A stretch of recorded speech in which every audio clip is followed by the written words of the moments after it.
Hello friends, welcome back to our channel toppers target. I hope आप सब अच्छे होंगे और आप सबकी प्रिपरेशन अच्छे से चली रही होगी।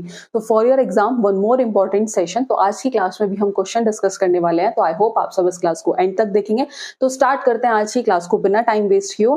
तो लेट्स स्टार्ट। तो जो सबसे पहला क्वेश्चन है, जो आपका क्वेश्चन नंबर 1 है, वो है first national park in the world is, कि विश्व का सबसे पहला नेशनल पार्क कौन सा है। तो जो first national park of the world is that is Yellowstone national park, जो स्टैब्लिश्ड हुआ था इन 1872 में। ठीक है, तो लेट्स सी ऑप्शन। तो जो सबसे पहला ऑप्शन है येलोस्टोन नेशनल पार्क, क्या हो जाएगा करेक्ट आंसर। तो जो सबसे पहला नेशनल पार्क है वर्ल्ड में वो है Yellowstone national park. Was made on, जो कब बना था, 1 मार्च को बना था 1872 में इन यूएस से अमेरिका। और ये जो पार्क है ये अपनी वाइल्ड लाइफ के लिए क्या है, पॉपुलर है। Next question, cause of Bhopal tragedy on 3 December 1984 was, कि 3 दिसंबर 1984 को जो भोपाल ट्रेजेडी हुई थी उसका कारण क्या था। तो उसका कारण था एक जहरीली गैस लीक हुई थी जिसका नाम था MIC। उसे हम किस नाम से जानते हैं, मिथाइल आइसोसाइनेट। Methyl isocyanate. और कब हुआ था, ये हुआ था 3 दिसंबर। ये भी पूछ लिया जाता है, 3 दिसंबर 1984। ठीक है, लेट्स सी मिथाइल आइसोसाइनेट। तो जो पहला ऑप्शन होगा ये क्या हो गया, करेक्ट आंसर। लेट्स सी, जो Bhopal disaster, Bhopal gas tragedy, ये क्या था, ये एक इंडस्ट्रियल एक्सीडेंट था। जो हुआ कहां था, ये हुआ था Union Carbide subsidiary pesticide plant में in the city of Bhopal, India. On 3 December 1984 जो प्लांट में क्या हुआ था, 42 ton of toxic methyl isocyanide gas जो थी रिलीज हुई थी, जिसमें 5 लाख जो पीपल थे वो इसके संपर्क में आए थे। Is that clear. Next question, question number 3 है मेन्योर इज। तो as we all know manure क्या है, मेन्योर एक ऑर्गेनिक सब्सटेंस है। मेन्योर क्या है, एक ऑर्गेनिक सब्सटेंस है जो ऑब्टेन कहां से होता है, decomposition of plant and animal. तो लेट्स सी ऑप्शन। तो पहला है एन ऑर्गेनिक सब्सटेंस, बात सही है। केमिकल सब्सटेंस नहीं होता है, तो ये हो गया incorrect. Obtain from decomposition of plant and animal, तो सी ऑप्शन भी। तो both A and C is the correct answer. लेकिन इससे पहले हम फर्टिलाइजर और मेन्योर में डिफरेंस जरूर देखेंगे, वहां से भी क्वेश्चन आ सकता है, इंपॉर्टेंट है। फर्टिलाइजर क्या है, फर्टिलाइजर इनऑर्गेनिक सब्सटेंस है। और मेन्योर क्या है, मेन्योर ऑर्गेनिक सब्सटेंस है। जो फर्टिलाइजर है वो कहाँ बनता है, कहाँ मैन्युफैक्चर होता है, वो होता है फैक्ट्रीज के अंदर। और जो मेन्योर है वो ऑब्टेन कहाँ से होता है, decomposition of vegetable and animal waste से। जो माइक्रोब्स है इसमें, सॉरी, जो फर्टिलाइजर्स में माइक्रोब्स की नीड नहीं होती, फर्टिलाइजर के फॉर्मेशन में माइक्रोब्स की जरूरत नहीं होती।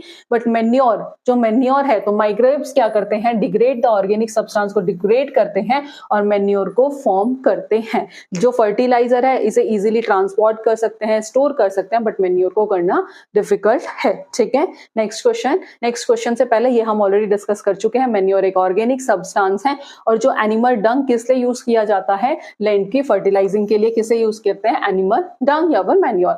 जो गार्बेजेस हमारे हाउस में है, घरों में है, फील्ड में है, वो कॉन्स्टेंटली बहुत ज्यादा क्वांटिटी में आता है हमारे घरों से, फील्ड में आपने देखा होगा बहुत ज्यादा गार्बेज है। Animal dung are also obtain in agriculture field. Is that clear. तो ये सब कहां ऑब्टेन होता है, in agriculture field. Is that clear. Next question, question number 4 है O3 in the ozone layer is produced by the action of, कि जो O3 है इन द ओजोन लेयर वो प्रोड्यूस होती है किसके एक्शन से, बाय द एक्शन ऑफ। तो वो होती है किसके वजह से, यूवी रेडिएशन की वजह से, अल्ट्रावायलेट रेडिएशन के वजह से। तो लेट्स सी, तो पहला है blue radiation incorrect, IR radiation incorrect, UV radiation is the correct answer. Let's see, तो O3 is the ozone layer जो प्रोड्यूस होती है bye the action of ultraviolet radiation.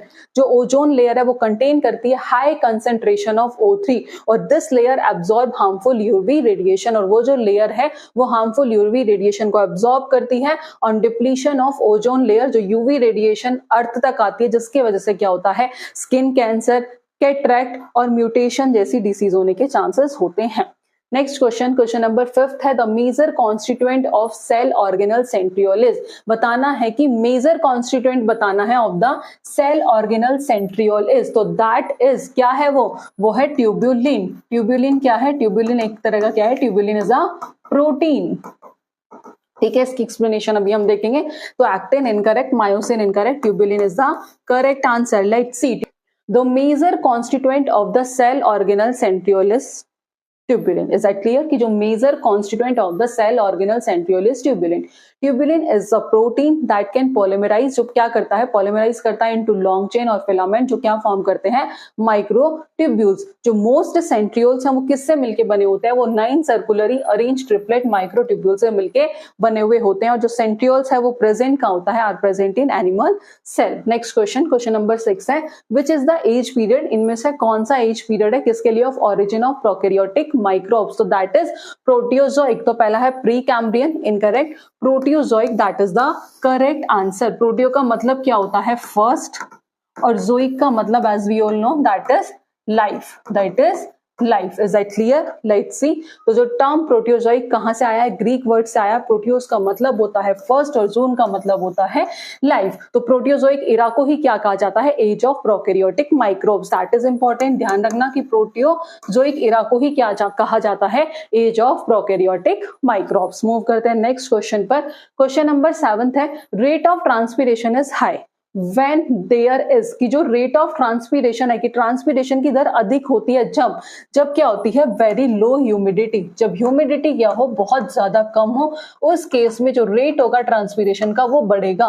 तो पहला है very low light intensity, incorrect. Very high humidity, incorrect. Very low humidity, जो third option होगा that is the correct answer. As we all know कि transpiration बचपन से पढ़ते आ रहे हैं, क्या होता है, transpiration is the process of water movement through a plant. Is that clear? Transpiration is the process of water movement. Water का मूवमेंट किसके थ्रू, प्लांट के through, and it's evaporation from aerial plant जैसे leave, stem and flower. तो जो rate of transpiration है high होगा when there is a very low humidity in atmosphere. जब atmosphere में ह्यूमिडिटी बहुत कम होगी, उस केस में जो ट्रांसपीरेशन का रेट है वो हाई होगा। Is that clear?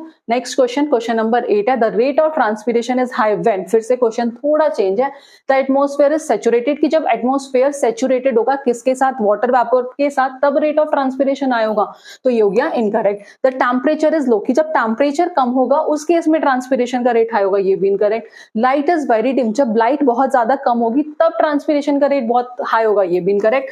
The atmosphere is dry, yes, कि जब एटमॉस्फेयर क्या होगा, ड्राई होगा, और जब टेम्परेचर हाई होगा उस केस में जो रेट ऑफ ट्रांसपीरेशन है वो क्या होगा, हाई होगा। यानी कि जब टेम्परेचर कम होगा उस केस में नहीं, जब टेम्परेचर हाई है और एटमॉस्फेयर कैसा है, ड्राई है, उस केस में जो रेट ऑफ ट्रांसपीरेशन है वो क्या होगा, हाई होगा। तो जो आपका फोर्थ ऑप्शन है, डी ऑप्शन है, ये क्या हो जाएगा, correct answer. Is that clear? जो आपका डी ऑप्शन है that is the correct answer. Let's सी, जो लाइट है वो इनडायरेक्टली एटमॉस्फेयर को क्या करती है, अफेक्ट करती है। एज वी ऑल नो कि जो लाइट है वो इनडायरेक्टली एटमॉस्फेयर को क्या करती है, अफेक्ट करती है। ठीक है, तो जो रेट ऑफ ट्रांसपीरेशन है वो जनरली हायर कब होता है, हायर होता है लाइट में then in darker. Is that clear? तो जो मेन रीजन होता है, स्टोमेटा हमेशा ओपन होता है डे टाइम में।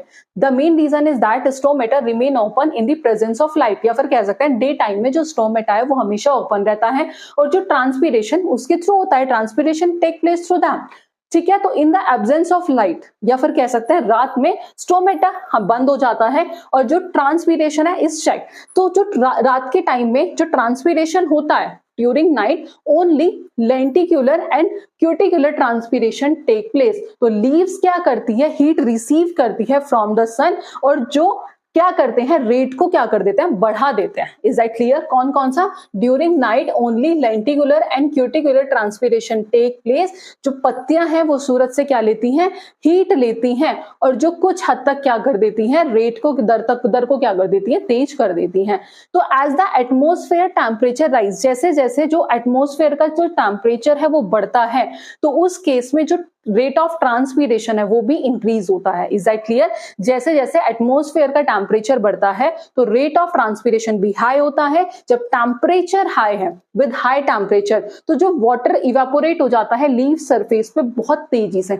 ठीक है, एटमॉस्फेयर में टेम्परेचर बढ़ा, रेट ऑफ ट्रांसपीरेशन भी बढ़ा, तो जिस वजह से विद हाई टेम्परेचर तो जो वाटर है वो लीफ से बहुत तेजी से क्या होना स्टार्ट हो जाता है, इवेपोरेट हो जाता है।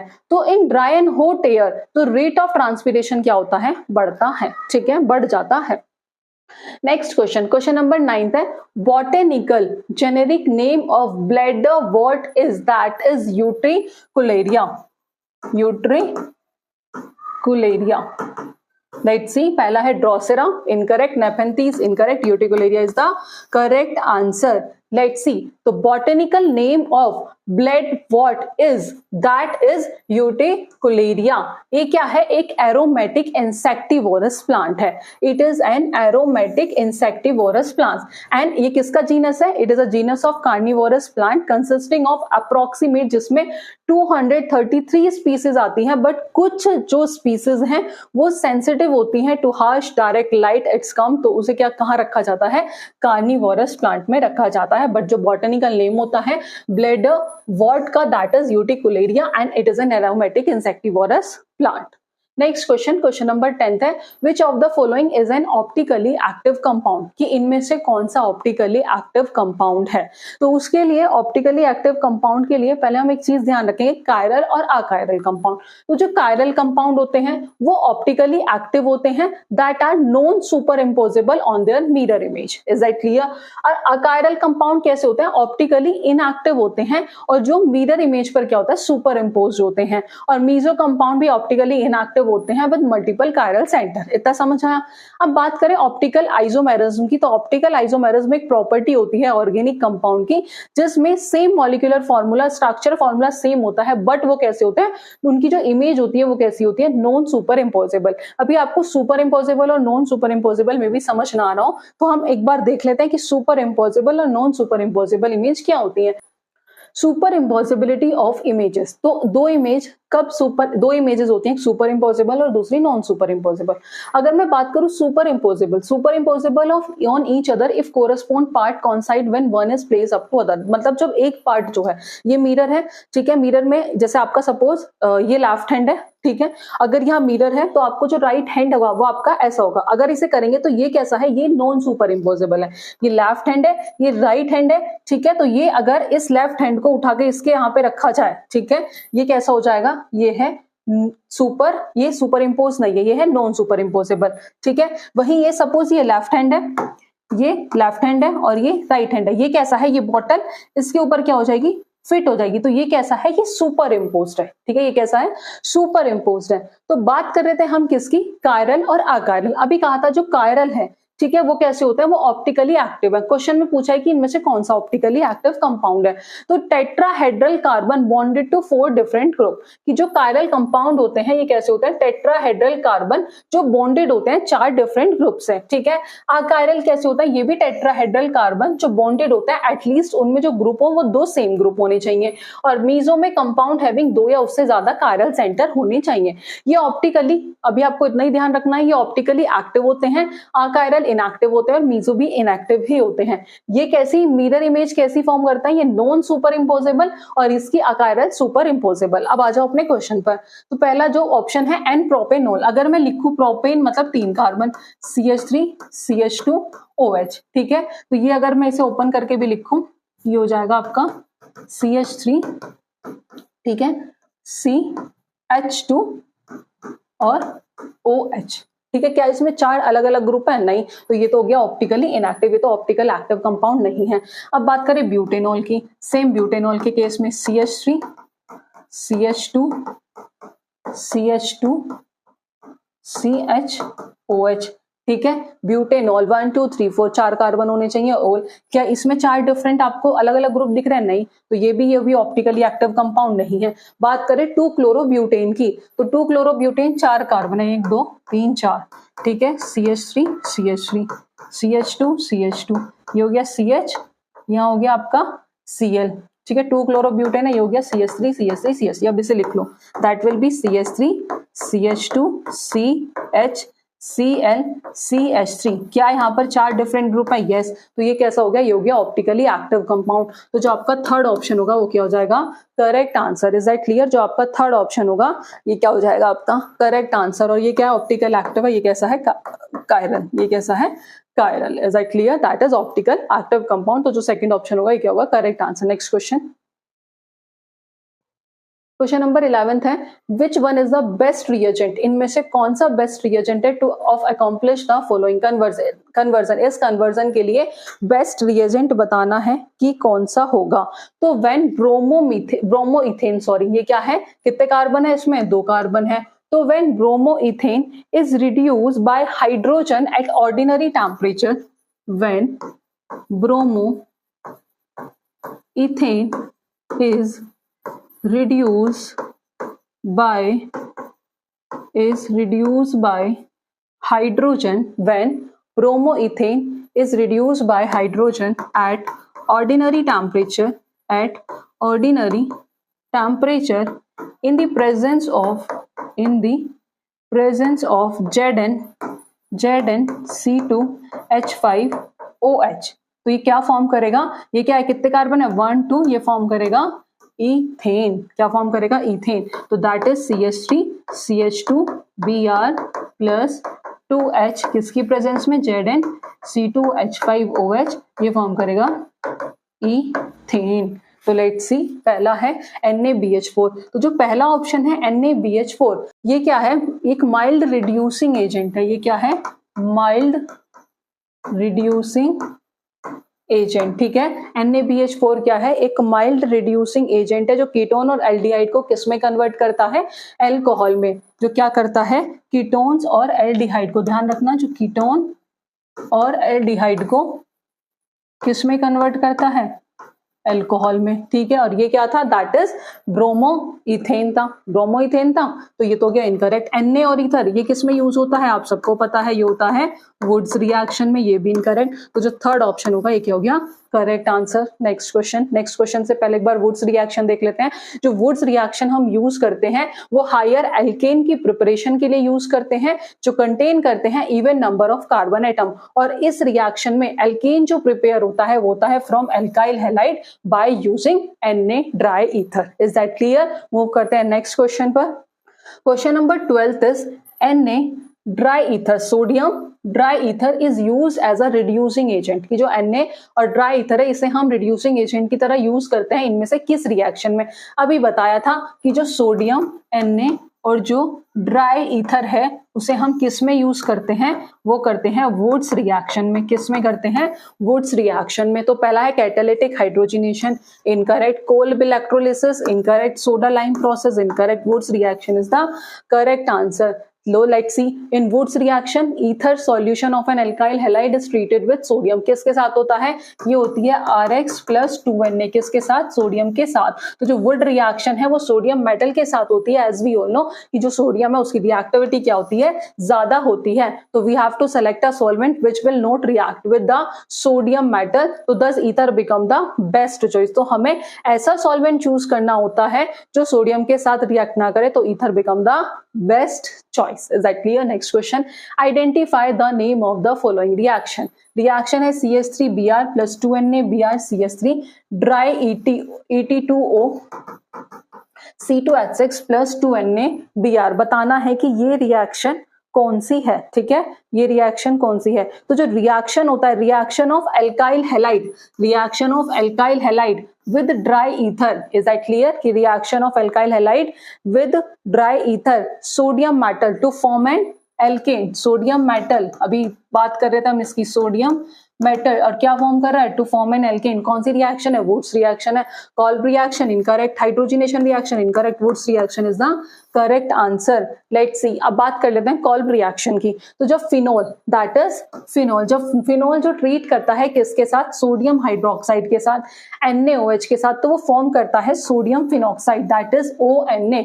और फिर उसे फर्दर ट्रीट किया जाता है carbon dioxide follow by acidification. और कौन सी रिएक्शन अंडरगो, इलेक्ट्रोफिलिक सब्स्टिट्यूशन। तो वो मेन प्रोडक्ट फॉर्म करता है, दैट इज सैलिसाइक्लिक एसिड। और इंपॉर्टेंट है, दैट इज इंपॉर्टेंट है कि कॉल्ब रिएक्शन में जो फिनोल है वो ट्रीट करता है सोडियम हाइड्रोक्साइड के साथ और फॉर्म करता है सोडियम फिनॉक्साइड। और which on treating with carbon dioxides followed by acidification undergo electrophilic substitution, तो to give a salicylic acid as the main product, that is Kolbe reaction. Hydrogenation, ये important है, इसका एक क्वेश्चन हम करेंगे जो हमने पहले भी किया था, उसमें थोड़ी मिस्टेक थी, तो देखेंगे आज उसे। हाइड्रोजनेशन मतलब कि एक ऐसी रिएक्शन जो किस किस के बीच में होती है, हाइड्रोजन और अदर कंपाउंड के बीच में होती है, किसकी प्रेजेंस में, कैटलिस्ट की प्रेजेंस में। Is that clear? तो हाइड्रोजनेशन में क्या होता है, addition of hydrogen to an element और अ कंपाउंड। ठीक है, लेट्स सी। तो हाइड्रोजनेशन की बात करें, इथीन, इथीन किसके प्रेजेंस में, इथीन, इन मतलब डबल बॉन्ड। ठीक है, इन मतलब double bond, is done in the presence of palladium, is done किसके प्रेजेंस में हो रहा है, पैलेडियम एंड कार्बन, जो क्या फॉर्म कर रहे हैं, इथेन एज अ प्रोडक्ट। तो let's see, ethene plus H2 in the presence of palladium और कार्बन क्या फॉर्म करा, इथेन। तो अनसैचुरेटेड से किस में चेंज हो गया, वो सैचुरेटेड में। ठीक है, दैट इज हाइड्रोजनेशन रिएक्शन। इसकी कुछ एप्लीकेशन है जिसे हम हाइड्रोजनेशन ऑफ वेजिटेबल ऑयल्स में यूज किया जाता है। इसकी वाइड एप्लीकेशन है पेट्रोकेमिकल इंडस्ट्री में, जो यूज किया जाता है टू प्रिजर्व और purify many product ingredients, raw material को प्रिजर्व करने के लिए यूज किया जाता है। It improve the oxidative stability of the oil. Is that clear? ये था वो क्वेश्चन जो पिछली बार गलत हुआ था, ये ऑप्शन गलत था एक्चुअली। लेट्स सी, एक बार देख लेते हैं। हमें चूज करना था consider the 4 carbon compound ABCD give below. तो पहला जो ऑप्शन था वो सही था कि addition of hydrogen in the presence of catalyst such as palladium convert B to A। तो जो B था, ठीक है, ये अनसैचुरेटेड था और सैचुरेटेड में करना था, तो ये था, ये इसे किस में, बी को किस में चेंज करेगा, ए में। तो ये जो ऑप्शन गिवन था, ये गलत ऑप्शन गिवन था। वो OH अल्कोहल में नहीं करता, वो किस में करता है, दैट इज CH3। तो ये क्या हो गया, कितने कार्बन है, 2, तो इथेन। ठीक है, और ये कितने हैं, that is CH2 double bond CH2, that is ethene. तो इथीन को किस में कन्वर्ट कर दिया, इथेन में कर दिया, किसकी प्रेजेंस में, पैलेडियम की प्रेजेंस में। ये क्वेश्चन हमने पहले भी किया था, बस ये गलत था, अल्कोहल में नहीं करता, किस में करता है, इथेन में। और ये कौन सी रिएक्शन है जो भी हम देख के आए हैं, हाइड्रोजनेशन रिएक्शन। ठीक है, तो कंपाउंड बी एक अनसैचुरेटेड एल्कीन है जिसका मॉलिक्यूलर फॉर्मूला है C2H4, और इथेन एक सैचुरेटेड हाइड्रोकार्बन है जिसका फॉर्मूला है C2H6। तो जो कन्वर्जन होता है इथीन को इथेन में, वो किसके थ्रू होता है, वो एक हाइड्रोजनेशन प्रोसेस के थ्रू होता है, जो कैटलिस्ट की प्रेजेंस में होता है। कौन सा कैटलिस्ट, या तो Raney nickel at room temperature, या पैलेडियम, या at PT at ordinary temperature and pressure. Is that clear? तो किस में, इथीन को किस में चेंज कर देता है, इथेन में। नेक्स्ट क्वेश्चन है, among the following compound the one that is most reactive toward electrophilic nitration is, कि बताना है कि इनमें से कौन सा कंपाउंड ऐसा है जो बहुत ज्यादा रिएक्टिव है toward electrophilic nitration. Let's see. तो पहला है टोलिन, दैट इज CH3, ये है बेंजीन। ठीक है, बात करें बेंजोइक एसिड की, तो benzoic acid that is COOH, उसके बाद है नाइट्रोबेंजीन NO2। तो जो पहला ऑप्शन है CH3, ठीक है, जो बात करूं अगर मैं CH3 की, तो CH3 कैसा है, ये है इलेक्ट्रॉन रिलीजिंग ग्रुप। ये कैसा है, इलेक्ट्रॉन रिलीजिंग ग्रुप। और जो इलेक्ट्रॉन रिलीजिंग ग्रुप होते हैं, जो इलेक्ट्रॉन रिलीजिंग ग्रुप होते हैं, वो इलेक्ट्रॉन डेंसिटी को क्या कर देते हैं, बढ़ा देते हैं at ortho and para position. जो इलेक्ट्रॉन डेंसिटी को क्या कर देते हैं, इंक्रीज करते हैं at ortho and para position. तो जिसकी वजह से क्या होता है, जो बेंजीन रिंग है वो ज्यादा रिएक्टिव होती है toward electrophilic. Is that clear? ठीक है, ये क्या करते हैं, इलेक्ट्रॉन डेंसिटी को बढ़ाते हैं at ortho and para position, जिसकी वजह से जो बेंजीन रिंग है वो ज्यादा रिएक्टिव होती है toward electrophilic. Is that clear?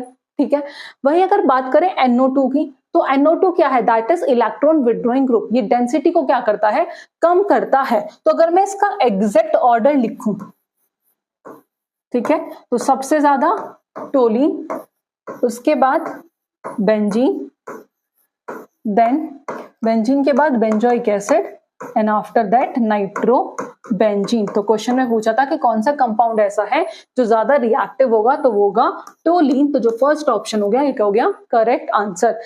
एक बार देख लेते हैं, मिथाइल ग्रुप फ्रॉम टोलिन एक इलेक्ट्रॉन रिलीजिंग ग्रुप है, जो क्या कर, एक कैसा ग्रुप है, एक्टिवेटिंग ग्रुप है। ठीक है, तो एक्टिवेटिंग ग्रुप जब अटैच होता है, जब एक्टिवेटिंग या फिर इलेक्ट्रॉन रिलीजिंग ग्रुप अटैच होता है बेंजीन रिंग से, तो वो बेंजीन की रिएक्टिविटी को बढ़ा देता है टुवर्ड इलेक्ट्रोफिलिक सब्स्टिट्यूशन। ये आप सबको पता होगा।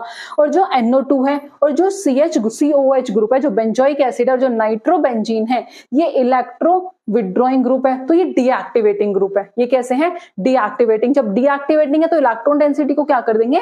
कम कर देंगे। तो जो डीएक्टिवेटिंग ग्रुप अटैच होता है बेंजीन रिंग से, तो ये क्या करता है? बेंजीन की रिएक्टिविटी को टुवर्ड इलेक्ट्रोफिलिक सब्स्टिट्यूशन कम कर देता है। तो ये डीएक्टिवेट करता है aromatic ring by decreasing electron density on the ring by resonance. So the compound which is more reactive toward electrophilic nitration is toluene. ठीक है, तो जो फर्स्ट ऑप्शन था that is the correct answer. Next question. Question number 16 है suitable indicator for the titration of HCl against NH4OHs. तो वो कौन सा? that is methyl orange. Methyl orange. तो पहला है methyl red incorrect, cresol red incorrect, thymol blue incorrect, methyl orange is the correct answer. तो in case of बात करें अगर स्ट्रॉन्ग एसिड और वीक बेस के केस में मैं बात करूं तो methyl orange is choose as an indicator, याद रखना। और in case of weak acid और स्ट्रॉन्ग बेस तो phenolphthalein is a good indicator, और HCl is a strong acid और NH4 is a weak base. तो उस केस में हमने कौन सा इंडिकेटर यूज किया है? Methyl orange. कौन सा इंडिकेटर किया है? Methyl orange. मिथाइल ऑरेंज कब करेंगे? जब स्ट्रॉन्ग एसिड होगा और वीक बेस होगा, स्ट्रॉन्ग एसिड होगा और वीक बेस होगा। Is that clear? और फिनोल्फ्थेलिन कब करेंगे? इन केस ऑफ जब वीक एसिड होगा और बेस कैसा होगा? स्ट्रॉन्ग होगा। बेस कैसा होगा? स्ट्रॉन्ग होगा। तब कौन सा इंडिकेटर यूज करेंगे? तब हम करेंगे phenolphthalein. Is that clear? Next question number 17 है smallest size of the cell which can be seen with naked eye. सब बताना है कि कोशिका का सबसे छोटा आकार जिसे हम अपनी नेक्ड आई से देख सकते हैं, तो वो होता है 100 माइक्रोन। 100 माइक्रोन। तो पहला है 1 माइक्रोन इनकरेक्ट, दूसरा है 100 micron is the correct answer. Let's see smallest size of the cell जिसे हम अपनी नेक्ड आई से देख सकते हैं वो क्या है? That is 100 micron. तो एज वी ऑल नो कि human I has a convex lens, और जो विजिबिलिटी जो होती है आई की वो डिपेंड करती है उसकी रिजॉल्विंग पावर पर। तो generally the size range of cell जैसे egg cell, usually large bacteria, amoeba, ठीक है, squared nerve cell are the range of 100 micro, और जिन्हें हम अपनी नेक्ड आई से देख सकते हैं। Next question, who discovered cell for the first time? सबसे पहले सेल की डिस्कवरी किसने की थी? तो सेल की डिस्कवरी किसने? रॉबर्ट हुक ने की थी, 1665 में की थी। रॉबर्ट हुक ने की थी 1665 में की थी, और खुद के माइक्रोस्कोप्स के बना के इन्होंने क्या की थी? सेल की डिस्कवरी की थी। तो रॉबर्ट ब्राउन ने किसकी की थी? न्यूक्लियस की थी। ठीक है, तो योग्य इनकरेक्ट। रॉबर्ट हुक ने किसकी की थी? सेल की डिस्कवरी की थी। एंटन वेन ल्यूवेन हुक ने किसकी की थी? लिविंग सेल की डिस्कवरी की थी। लिविंग सेल की डिस्कवरी की थी। थियोडर सचवान ने क्या दिया था? सेल थ्योरी दी थी। तो ये बाकी ऑप्शन होगा incorrect. Robert Hooke is the correct answer. Let's see, तो as we all know cell क्या है? That is the basic structure and functional unit of life. जितने भी लिविंग ऑर्गेनिज्म है वो सब सेल से मिलके बने हैं, ये आप सबको बेसिक बात पता है। तो जो सबसे पहले रॉबर्ट हुक ने किसकी डिस्कवरी की थी? तो रॉबर्ट हुक ने सबसे पहले सेल की डिस्कवरी की थी। तो the term cell used to refer small unit of life, यानी कि small unit of life that is the smallest unit. कब की थी? 1665 में की थी। किसने की थी? रॉबर्ट हुक ने की थी। तो इन्होंने क्या किया था? He observe a thin slice of cork under his microscope, और उन्होंने क्या देखा था? हनीकॉम्ब लाइक स्ट्रक्चर देखी थी। उन्होंने क्या देखा था? हनीकॉम्ब लाइक स्ट्रक्चर देखी थी। और उन स्ट्रक्चर को इन्होंने क्या नाम दे दिया? उन स्ट्रक्चर को इन्होंने नाम क्या दे दिया? उन स्ट्रक्चर को इन्होंने नाम दे दिया सेल। ठीक है, हनीकॉम्ब लाइक स्ट्रक्चर उन्हें दिखाई दी और उन्हें इन्होंने क्या नाम दे दिया? सेल। क्या नाम दे दिया? सेल। आफ्टर रॉबर्ट हुक फिर कौन थे? Anton van Leeuwenhoek in Holland made his own microscope lenses. तो खुद के माइक्रोस्कोप से ल्यूवेन हुक ने जो पहले पर्सन थे जिन्होंने ऑब्जर्व किया था ह्यूमन सेल और बैक्टीरिया को। Is that clear? तो in the early 1800 scientist observe cell of many different organism which lead to German scientist, जो अभी बताया भी था, थियोडर सचवान और स्लेडिन। इन्होंने क्या कहा था कि जो इन्होंने क्या दी थी? सेल थ्योरी दी थी। इन्होंने क्या दिया था? सेल थ्योरी दी थी। और जिन्होंने ये कहा था कि सेल क्या है? That is the building block of living thing. Cell क्या है? That is the building block of living things. तो 1850 में जर्मन डॉक्टर जिनका नाम था R Virchow, who was studying cell under microscope, observe their multiplication leading to formation of. अब बात करें अगर मॉडर्न सेल थ्योरी, सिंपल है, इतनी थ्योरी ना पढ़ के मैं बात करूं, सेल थ्योरी किसने दी? थियोडर और सचवान ने दी। और जो मॉडर्न सेल थ्योरी थी वो किसने दी थी? रुडोल्फ विर्चो ने। किसने? रुडोल्फ विर्चो ने। किसने? रुडोल्फ विर्चो ने। तो आइडिया ऑफ सचवान और स्लेटन एंड विच इन्हें क्या कहा जाता है? लीड टू सेल थ्योरी, जिसे हम कहते हैं फंडामेंटल थ्योरी इन बायोलॉजी। तो इनकी थ्योरी के अकॉर्डिंग जितने भी लिविंग ऑर्गेनिज्म है सब एक या उससे ज्यादा सेल से मिलकर बनते हैं। All life function of organism occur within a cell. और जो सेल्स है वो कहां से आती है? वो बनती कहां से? All cells arise from pre existing cell, pre existing cells. ठीक है। क्वेश्चन नंबर 19 है DNA of the mitochondria is. तो वो नेक्ड भी होता है, डबल स्टैंडर्ड भी होता है, सर्कुलर भी होता है। तो all of the above is the correct answer कि mitochondria DNA is double standard as we all know, naked and circular. Mitochondrial DNA is the small circular chromosome जो कहां पाए जाता है? Found inside mitochondria. माइटोकॉन्ड्रिया एक ऐसा organ है mitochondria that is also known as powerhouse of cell, और एक ऐसा ऑर्गेनल है जो सेल्स के अंदर पाया जाता है that are the site of energy production, that is ATP. Mitochondria and the mitochondrial DNA are pass from mother to offspring. ये पास होता है मदर से बच्चे में, mother to offspring. Next question, question number 20 है organelle which are found in the midpiece of the sperm. वो कौन से ऑर्गेनल है जो स्पर्म के मिडिल पीस में पाए जाते हैं? तो वो है माइटोकॉन्ड्रिया, माइटोकॉन्ड्रिया एंड सेंट्रियोल। वो कौन है? Mitochondria and centriole. तो पहला है Golgi body and lysosome, incorrect. Ribosome and ER, incorrect. Mitochondrial and centriole, that is the correct answer. Is that clear? Question number 21 है in a region if population of various species is small. कि in a region if जो population है बहुत सारी species की वो क्या है?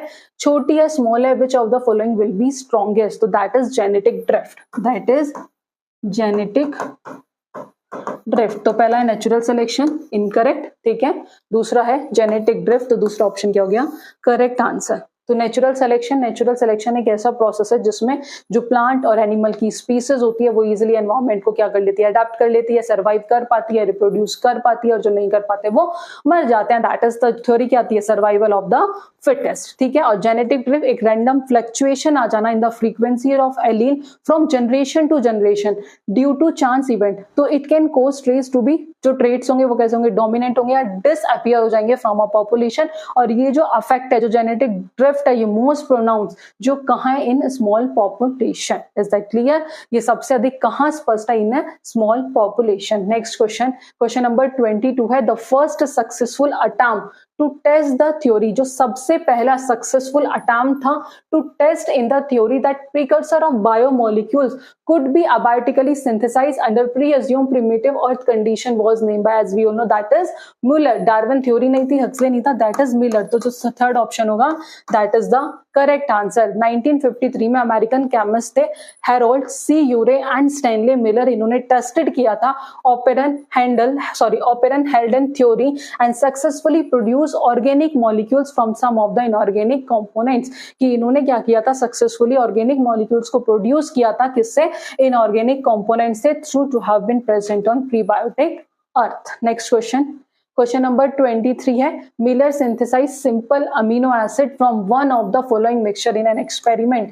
ये क्वेश्चन आपका होमवर्क में है, इंपॉर्टेंट है। इसका आंसर आप हमें कमेंट बॉक्स में बताएंगे। ठीक है। Next question, question number 24 and last question है Darwin finches provide evidence of evolution from. तो दैट इज जियोग्राफिकल डिस्ट्रीब्यूशन। जो थर्ड ऑप्शन होगा that is the correct answer. तो ये थे कुछ 24 क्वेश्चन जो हमने आज की क्लास में डिस्कस किया है। होप आपको आज का सेशन पसंद आया होगा। फर्दर ऐसी क्लास के लिए आप हमारे चैनल से जुड़े रहिएगा। नेक्स्ट क्लास में हम मॉल कॉन्सेप्ट डिस्कस करने वाले हैं। तो आज की क्लास में इतना ही, मिलते हैं नेक्स्ट क्लास में नेक्स्ट टॉपिक